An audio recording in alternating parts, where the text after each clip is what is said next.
Seja bem-vindo ao Pod Viral, podcast elaborado por Laudeci Gomes e Victória Santana, estudantes do Bacharelado Interdisciplinar em Saúde da Universidade Federal da Bahia. Esse é um trabalho proposto pela disciplina ICSF 36, Tópicos Avançados em Virologia Aplicada à Saúde Pública, ministrada pela professora Andréia Mendonça Guzmão. O título desse trabalho é Vacinação para herpes zoster, saúde pública em cena, e tem como objetivo informar sobre a doença herpes zoster, que é muito relevante para a saúde pública e cada vez mais tem sido debatida, bem como explorar o tema da vacinação. A nossa convidada de hoje é doutora Celci Nunes, médica infectologista com mestrado e doutorado em Medicina e Saúde pela Universidade Federal da Bahia. Ela atua como diretora-presidente na Bahia Pharma, um laboratório público do estado da Bahia. Entre janeiro de 2007 e março de 2022, exerceu o cargo de diretora-geral do Instituto Couto Maia, hospital de referência no tratamento de doenças infecto-contagiosas. Durante a pandemia de Covid-19, teve um papel de destaque no combate à crise sanitária na Bahia. Doutora Celci, boa tarde. Seja bem-vinda ao nosso podcast. É um prazer ter a senhora aqui e a gente vai começar as perguntas agora. Então, o que é herpes zoster? Que doença é essa que está sendo tão falada? Bom, o que é herpes zoster? Herpes zoster é uma doença causada pelo vírus varicela zoster, que é um vírus da espécie herpes viridae, né? São vários vírus, e que causa, ele ocorre a partir de uma reativação da doença em pessoas que já tiveram contato com o vírus e que tiveram catapora, varicela. Entenderam? Deu para ouvir? Aham. Deu. Bom. Isso a gente vai perguntar qual é a relação com a catapora. Isso. A relação com a catapora é esta, né? Para você ter herpes zoster, você tem que ter tido previamente o contato com o vírus varicela zoster, que é o mesmo vírus que na primeiro contato do humano com esse vírus, ele causa a varicela. Então, para você ter o herpes zoster, você deve ter tido a catapora, né? Raramente as pessoas têm uma catapora de forma assintomática, que ela não sabe que teve. Mas a maioria das pessoas que tem catapora, por ser uma doença muito característica, muito específica, ela sabe que teve. E o que é a latência viral? A latência viral é o tempo que você entrou em contato com o vírus até você desenvolver a doença. Chama o período de latência. Por exemplo, o vírus da dengue. Você é picado por um mosquito infectado hoje. A dengue vai aparecer, geralmente, entre 7 e 21 dias depois. Isso é a latência, certo? A catapora. Você teve contato com uma pessoa que teve catapora hoje. A média de dias é 14 dias para você desenvolver a catapora. Então, o tempo do contato para o desenvolvimento da doença é o chamado período de incubação, e isso que eu falei é período de incubação. E a latência viral é o tempo que ele fica no organismo sem se manifestar. No caso dos vírus herpes como um todo, toda a espécie herpes viridae, que são HSV1, HSV2, HSV3, que é o varicela zoster, o vírus da mononucleose e o citomegalovírus, eles são vírus que, como eles induzem no organismo uma resposta imunológica que não é muito potente, a gente não consegue eliminar o vírus do organismo. E ele fica na latência no organismo, dentro de algumas células. E aí é isso que acontece, por exemplo, você teve catapora na infância, teve o primeiro contato com o vírus. Na idade adulta, geralmente na velhice, né, os idosos é quem tem mais, aí você tem esse período de latência desse tempo até a reativação para dar o herpes zoster. Deu para entender, meninas? Deu Perfeitamente, sim, doutora. E quais são as vias de transmissão do varicela?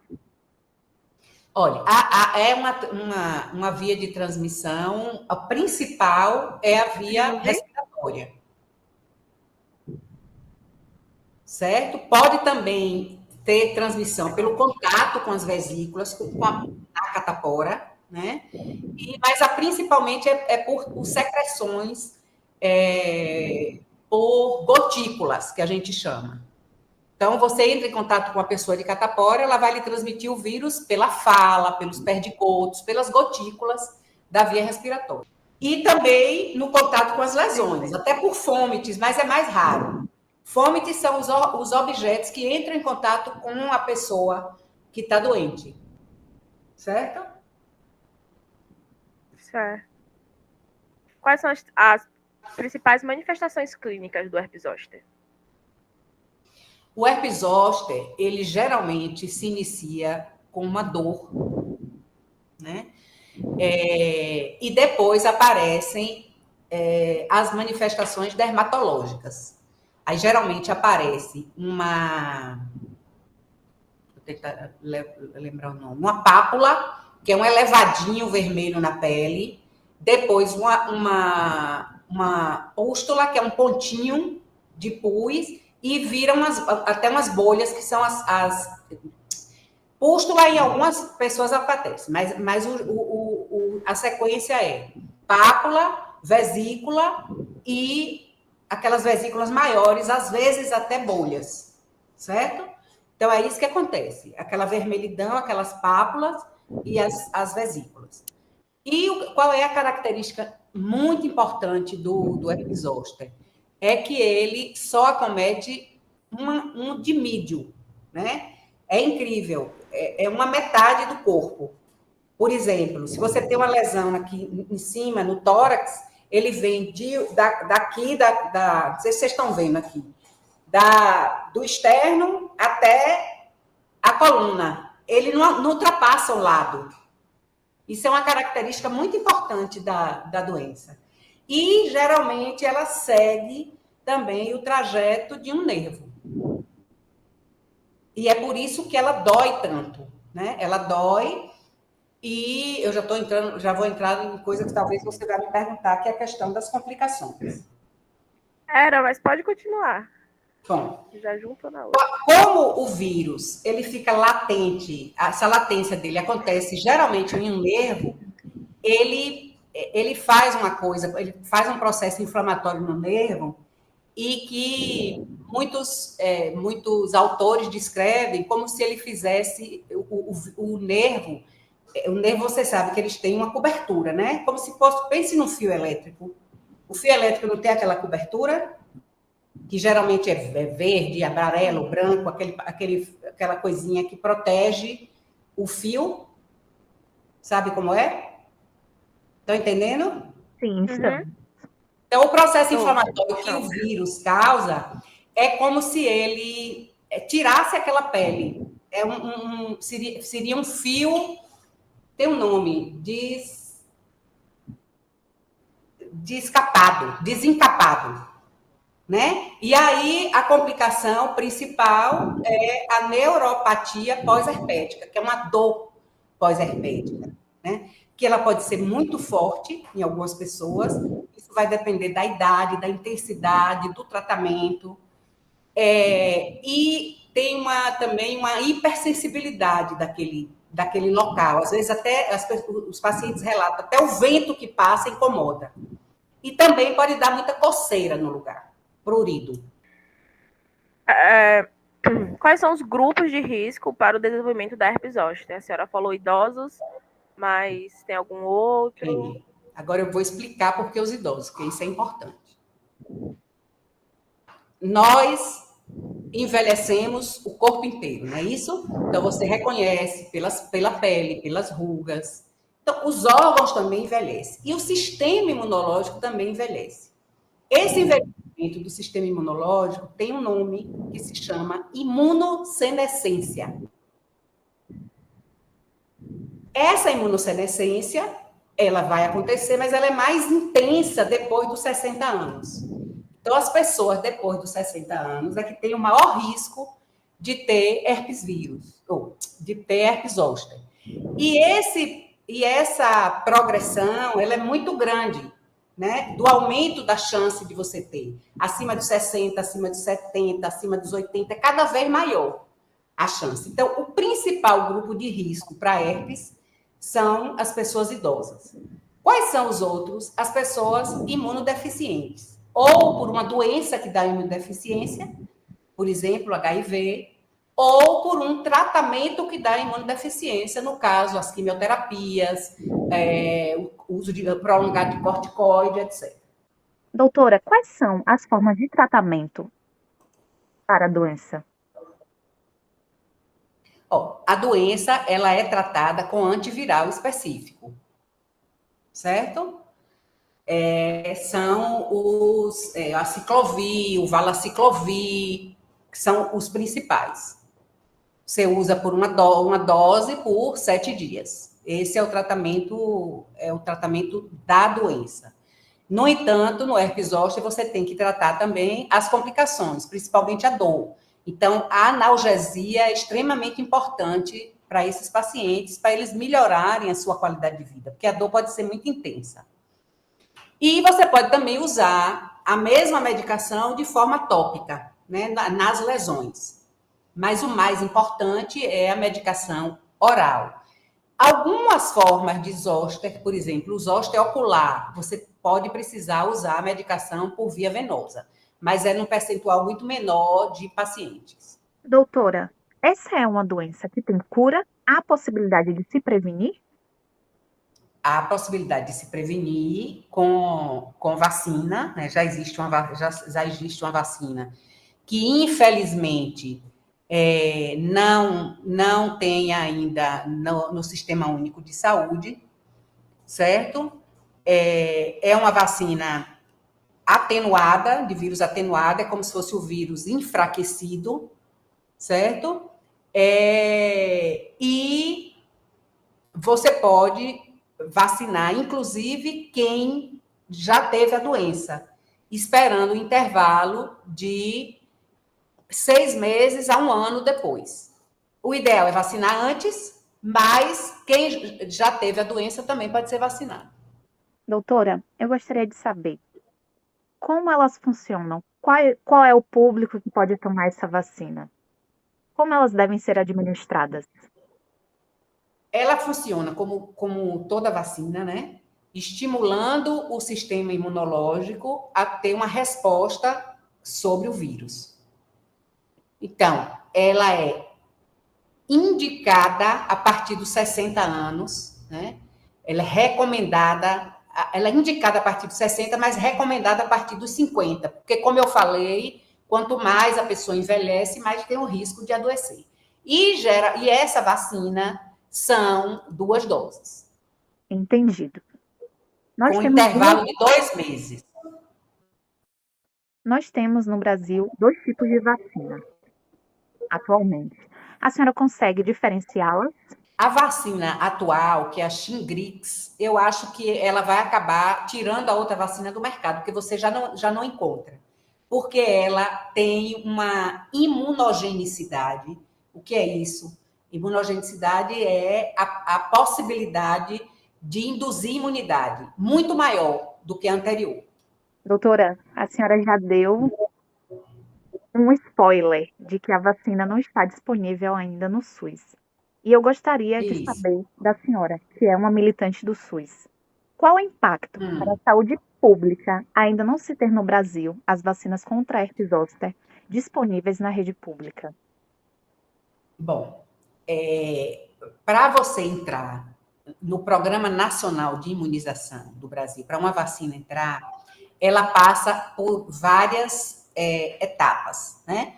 Primeiro, o Programa Nacional de Imunização tem uma assessoria técnica de pessoas especialistas em infectologia, em imunologia, e tem que se fazer também um estudo de viabilidade econômico-financeira dessa vacina, né? Então, como o herpes zoster, ela tem muita morbidade, mas a mortalidade é muito baixa, então ela não desponta como uma vacina, por exemplo. E outra coisa importante, a maioria das pessoas que têm herpes zoster, elas não precisam ser internadas, né? Então, elas tratam em casa. Elas não utilizam o sistema de saúde. E essas coisas da gravidade da doença e de quanto essa doença necessita que as pessoas se internem, isso tudo é estudado para ver a viabilidade econômico-financeira dessa vacina, certo? Agora, sim, quando uma vacina chega, ela vai para a fila. Por exemplo, entrou recentemente no calendário a vacina de dengue. Por quê? Porque dengue, o ano passado, nós tivemos o maior quantitativo de pessoas com dengue de toda a história. A dengue é uma doença que está muito associada às mudanças climáticas, então a tendência é ela aumentar muito. Apesar da morbidade ser grande, também a mortalidade é muito baixa. Se você tratar adequadamente, o paciente com dengue não morre. Mas por ele pegar uma quantidade tão grande de pessoas ao mesmo tempo, a vacina se faz fundamental. O herpes zoster é diferente, né? Porque você não tem uma transmissão de herpes zoster, é uma reativação da doença que pode acontecer em vários momentos da vida. Raramente você vai ter uma epidemia de herpes zoster, que isso é outra coisa também que influencia na entrada da vacina no sistema, no Programa Nacional de Imunização. Mas é claro que a vacina é importante para prevenir a doença, para prevenir as complicações, principalmente a neuropatia, que traz também muito gasto do sistema de saúde. Porque essa pessoa tem uma dor muito forte, ela vai muito para o sistema de saúde, ela utiliza bastante o sistema de saúde. Eu não sei se eu me fiz entender mais ou menos de quais são os critérios. Sim, perfeitamente. Agora a gente gostaria de entender um pouco mais sobre a incidência. Como está o atual cenário? E como tem sido o enfrentamento à doença, doutora? Olha, o enfrentamento à doença é através do enfrentamento do vírus que causa a catapora. Então, pessoas vacinadas, que a vacina da catapora também é de um vírus vivo. Pode até ter herpes zoster, mas num percentual muito menor. Então, você vacinando, como a gente tem no Programa Nacional de Imunização, a vacina da varicela, da catapora, isso você ajuda na prevenção do herpes lá na frente. Ok? Com relação à incidência, como está o atual cenário? Sim, e assim, ela não é uma doença de notificação compulsória, né? Então, você não tem os dados, como a gente tem, por exemplo, que eu já dei o exemplo de dengue, como a gente tem de HIV/AIDS, porque são doenças de notificação compulsória. O que a gente tem, que assim, por que está se falando tanto em herpes zoster? É porque nós estamos vivendo um fenômeno que é o envelhecimento da população. E se é uma doença de idoso, se a população envelhece, ela vai aumentar a sua frequência, né? A sua incidência e a sua prevalência. Doutora, a senhora tocou num ponto muito importante, que é sobre o fato de que somente os casos graves e de óbito são de notificação compulsória, no caso do herpes zoster. E a gente gostaria de entender como isso impacta a compreensão epidemiológica da doença e também entender como aconteceria a formulação de políticas públicas de prevenção e manejo. Claro que você conhecer o quantitativo real do que é que está acontecendo da doença é importante. Mas, assim, na realidade, como é que funciona? Quem é que notifica realmente são as unidades de saúde, principalmente os hospitais. Então, se essa pessoa não chega no hospital, né, mesmo que fosse obrigatório, ela pode não ir numa unidade de saúde, ela é uma doença que pode também ser subnotificada, mesmo que ela fosse de notificação compulsória. Então, assim, por que a gente não tem subnotificação de meningite? Porque meningite, o paciente tem que ir lá internar. Então, todo paciente vai ser notificado. Porque não existe tratamento de meningite em casa. Entende, assim, as nuances desse negócio da notificação? Sim, é muito complexo na realidade. É muito complexo, é muito complexo. O HIV já foi assim, você só notificava caso de AIDS, não notificava o paciente portador do HIV. Depois isso foi modificando. Então, o envelhecimento da população, é possível que essa política vá se modificando, para a gente ter a magnitude da doença com mais clareza. Doutora, essa foi a nossa última pergunta. Nós gostaríamos de saber se a senhora tem algum recado para deixar aos nossos ouvintes. Se a senhora gostaria de deixar explícito quais são as expectativas da senhora com relação ao herpes zoster. O recado que eu queria deixar não é só referente ao herpes zoster. É o recado de que as pessoas precisam andar com seu calendário vacinal atualizado. Então, por exemplo, fala em herpes zoster, você tem que falar em catapora. Catapora é considerada uma doença da infância. A gente já tem vacina, né?